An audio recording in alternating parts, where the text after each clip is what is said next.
wa 55 anasema hivi. Anasema, "Kuwapi ewe mauti kushinda kwako? Uwapi mauti uchungu wako?" Uchungu wa mauti. Uchungu manake maumivu ya dhambi, mateso ya dhambi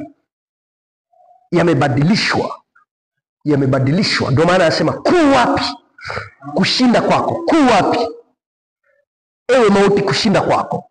Ni kama vile anakebei mauti Paulo kwamba imeshindwa, haina nguvu kwa sababu ya sadaka ya Kristo tuliokuwa tunaiangalia Pasaka. Sadaka ya Kristo imetupa ushindi dhidi ya mauti. Tunapozungumzia mauti, tunaposoma kile kitabu cha Mwanzo sura ya 2 mstari wa 17, mwanadamu aliagizwa na akaambiwa atakufa hakika, na alipokwenda kinyume na ule utaratibu wa Mungu, ndio maana tunakufa.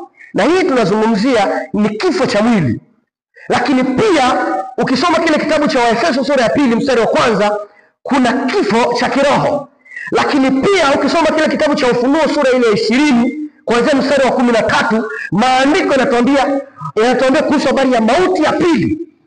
Sasa mauti ya pili maana yake ni kwamba hiyo ni hukumu, maana yake ni ziwa la moto la milele, lile mateso kule kwenye jahanamu. Sasa hapo tunapozungumzia mstari wa 55, "Kuwapi ewe mauti kushinda kwako? Uwapi ewe mauti uchungu wako?" Maana yake hapa tunaangalia sadaka ya Kristo imetuepusha au imetulinda kuingia kwenye lile ziwa la moto, kwenye yale mateso. Ndio maana anauliza kuwapi? Maana yake Kristo amekufa, ameshinda hiyo hukumu ambayo tulikuwa lazima tuende pale. Kwa hiyo uchungu na mateso kwa sadaka ya Kristo vikafia pale, kwa sababu tunalo tumaini ya kwamba Kristo akirudi mara ya pili, huu mwili wa kufa, huu mwili unayehuma, huu mwili unayepata maumivu utabadilishwa.